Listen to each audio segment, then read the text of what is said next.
All right, so we are back, and we are going to go right into some peanut gallery. Yeah, we're going to talk about Triple H's assertion of authority over The Rock, and I think this is going to play big into WrestleMania's. It's going to. You know that it's going to cause a big storyline. There are rumors going around right now. Triple H might even come out of retirement to face The Rock at WrestleMania. Okay. But this all stems from what happened on Thursday. We're going to talk a heck of a lot about what happened on Thursday. There was a lot that happened on Thursday. There was. Obviously, The Rock being a heel, perfect. But it also makes Triple H look good. It puts him in the spotlight when it comes to WrestleMania season.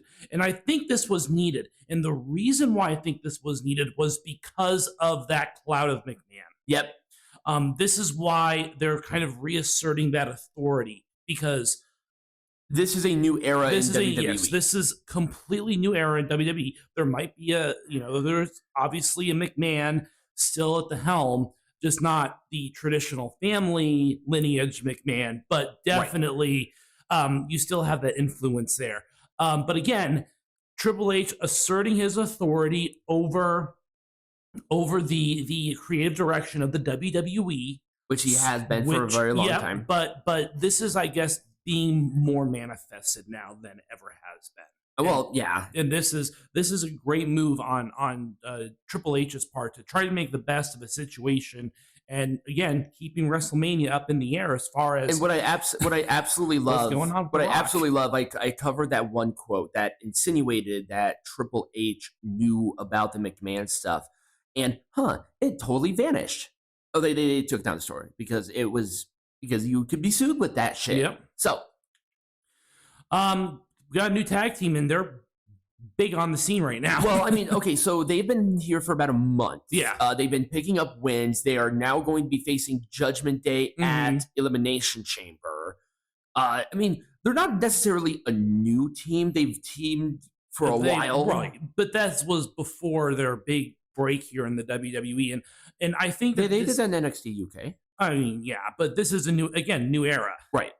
New emphasis on tag team wrestling. And, even on the same show with Cedric Alexander and Ashante Adonis, giving them both now a reason to exist as a unit. Yeah. They are now a fully formed tag team. And we are seeing this resurgence again in the tag division that Triple H spearheaded in NXT. Yep. I gave praise for the last couple of weeks because they did 2 Fatal 4-Way tag team matches, which were both very good. And then they had this to reestablish the tag division, and all the matches were very good. Yes. So I'm very happy about this. Yep, absolutely. And then let's move on to WWE Speed. This is one I want to talk about.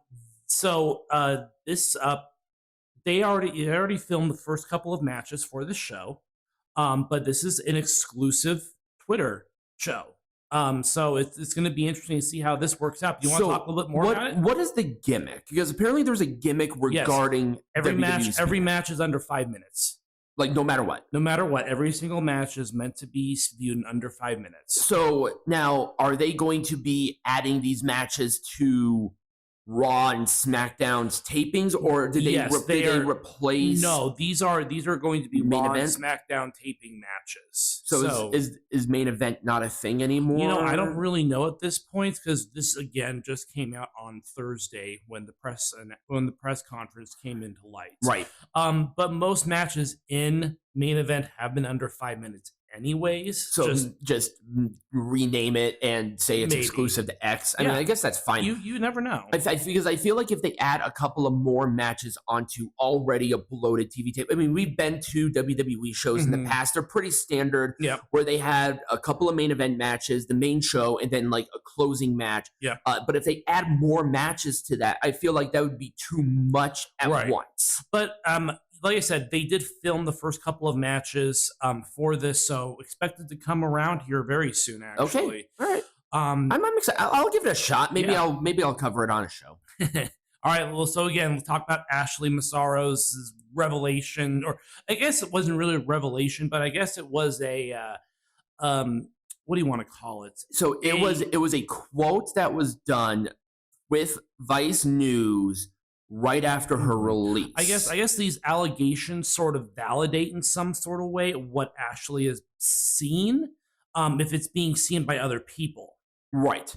You mean the new girl, not Ashley, because Ashley cannot be. Ashley is not here to defend herself in any way. But when she gave that interview, most people didn't think about it at the time. But with other people coming out now about it, now hang on. Now the quote that was released was an unreleased thing from a longer interview. Yes, it was an unreleased quote, but Vice News put it out there because this is not the first time that Ashley Massaro went after WWE. Yeah. Because she was also part of one of the class action lawsuits. It wasn't the concussion one because she was dead by then. It was a different class action that was dismissed. Right. But Ashley has come out in the past before she passed regarding these issues as well. And I think that quote, it does help. Yeah. There is a cost benefit to that release because within an investigation, they're going to find it anyway. Yeah, they are. So I'm sure this was part of that ongoing investigation regarding not only the lawsuit, but the FBI's official start. Yeah.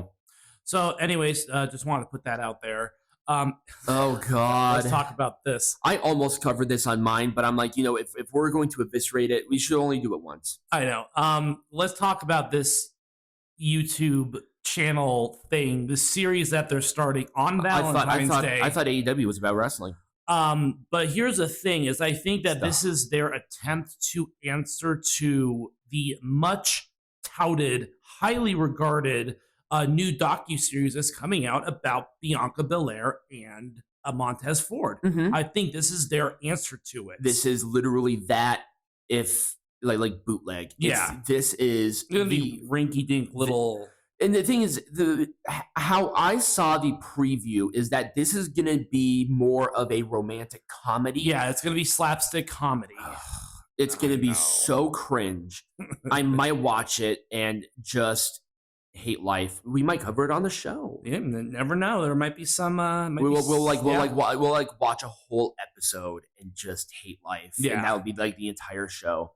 Because guess what? Parody and criticism can't get us on that. But this is horrendous, and it just might be the best fodder on God's green earth. Yeah, it might replace our matches for a couple of days, a couple of weeks. Well, it depends on how long it is. If it's like 21 minutes, like, hey, maybe we should just do that. Yeah. And cover the show and do that. So, anyways, that's coming out for. By the way, if you're wondering who these two morons are, it's Taya Valkyrie and Johnny TV. Doing a reality show. It looks awful, but also, once again, make pro wrestling majestic again. But once again, it's about the wrestling, right? Yeah. Totally about the wrestling. It's all about the wrestling. With AEW. God, it's stupid. All right, so let's talk about The Rock and Roman Reigns. We touched on it before, but obviously The Rock is now working with Roman Reigns going to WrestleMania season. Never thought we'd see that coming. Well, they had to adjust it because of the backlash. Right. However, The Rock did state that as part of his deal with him coming into TV that he was going to have a WrestleMania match with Roman Reigns.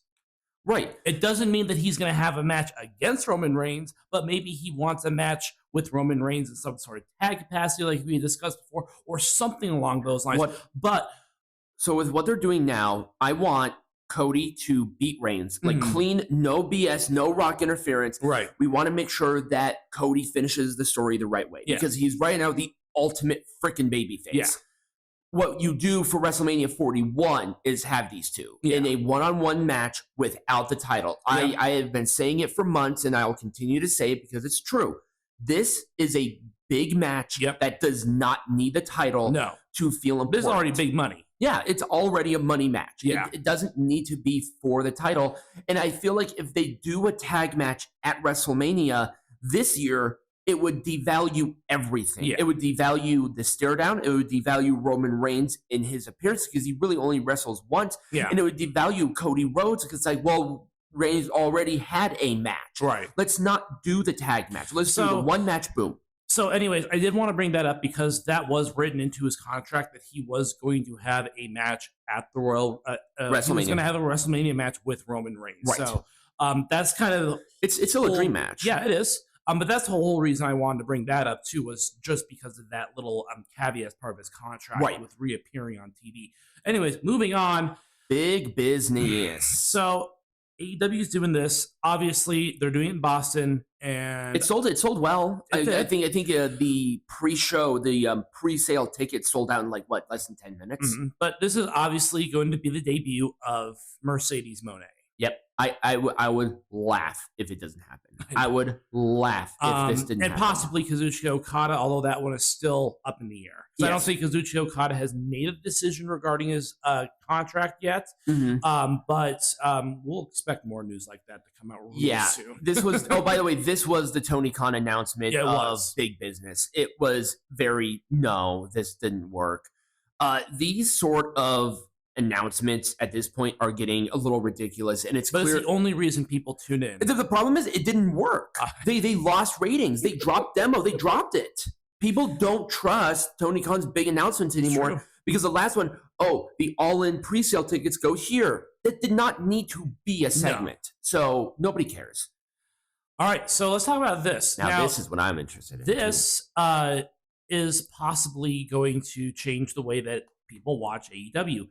Obviously, this is not only a major joint venture in the world of streaming and the world of sports, but seeing as though AEW is part of the Warner Brothers Discovery family, it is very likely that AEW is going to be a part of this. It was not on the original list, and it has not been added because I don't believe AEW. I mean, Warner Brothers Discovery would be stupid to keep AEW at this point. They have lost any sort of momentum, steam, or anything. They just hover. They struggle. They try to do a big show. It picks up a little bit. They keep getting clowned and destroyed. The people are embarrassing on social media.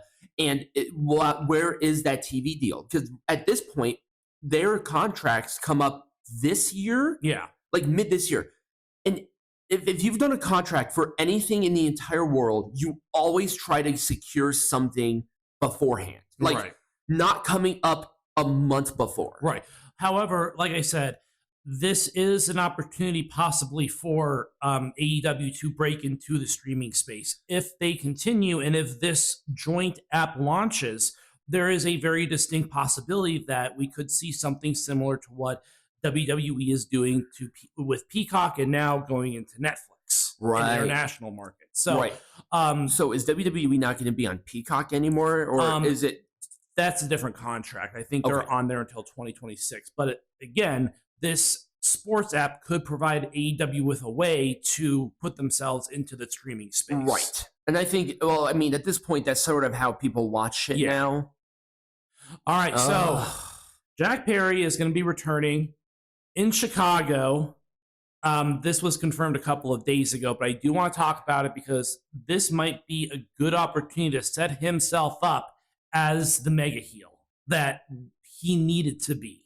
He was a baby heel, but now he needs to become. It should be on a bigger platform. I mean, it's on a New Japan show in a smaller arena. I don't think people necessarily will care. I don't think so. I mean, I think they're going to drop. I think the indie darlings are going to care, and this might be a big breakout for him in the indie scene. I guess he needs to do something because he's right now dead in the water. Well, yeah, because he's been suspended, but now he's coming back. He's fat. His hairline is guard. He looks awful. People are like, CM Punk. Yeah, CM Punk looked happy and healthy for his age. Jack Perry looked like he was living on the streets for 2 years. He looked awful.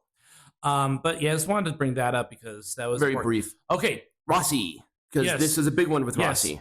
Giulia is supposedly signed a WWE contract, but she is going to postpone her debut in the promotion because she wants to help Rossi with building another Japanese female professional wrestling promotion. The thing is that Kairi Sane and Giulia are very loyal to Rossi. Mm-hmm. There are a lot of Stardom wrestlers that are very loyal to Rossi. So this firing was crazy. Yeah. I have no idea why they thought this was a good idea. Rossi is Stardom. Yeah. So once again, they're separating out the women's wrestling. Yeah. And there isn't the Antonio Inokis or the Giant Babas. Right.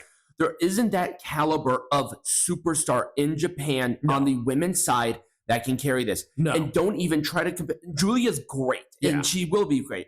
But Antonio Inoki, Giant Baba, Ricky Dozan, right. Mitsuharu Misawa, these are like mega stars. Right. So they don't have that personality to fall back on to support them going forward. Right. So I think, but again, just another one of a wave of mass firings, it seems, with the top brass within wrestling this year. I don't know what's going on. Oh, in like the last 2 weeks, you had Scott D'Amore out of nowhere. Well, and then we can use that as a caveat for the next story, which is about Scott D'Amore being fired from Impact Wrestling. Just out of nowhere. Yeah. This guy has been with this company since 2003? Yeah, in some capacity. He really brought back a lot of positive rapport with the wrestling audience from the dark days of Impact. Yeah. And them firing him. Now, what is the official reason that they gave for the firing? I don't think they ever gave an official reason. To what I heard is that Anthem is developing their own app that's focusing on all of their sports properties, because they have a few. Yeah, they do. They own. I think they own like a couple. They own like an MMA promotion. They own like a boxing thing. I don't know all their properties. So to what I heard is that the president of Anthem, or the president of this developing platform, is going to be the day-to-day for TNA, and I think that's the dumbest thing I've ever heard. Right. Now, the other things as well is that Scott D'Amore was really, really pushing and arguing with Anthem to get a bigger budget for TNA. Yeah. I mean, it's just so weird. Yeah, it is. Just, I feel like something else happened. It just doesn't make sense that the butting heads with that is the reason. Now, Scott D'Amore almost quit at Bound for Glory. Yeah. I did see that, where they were really desperate to keep him because he was really good with this. Yeah.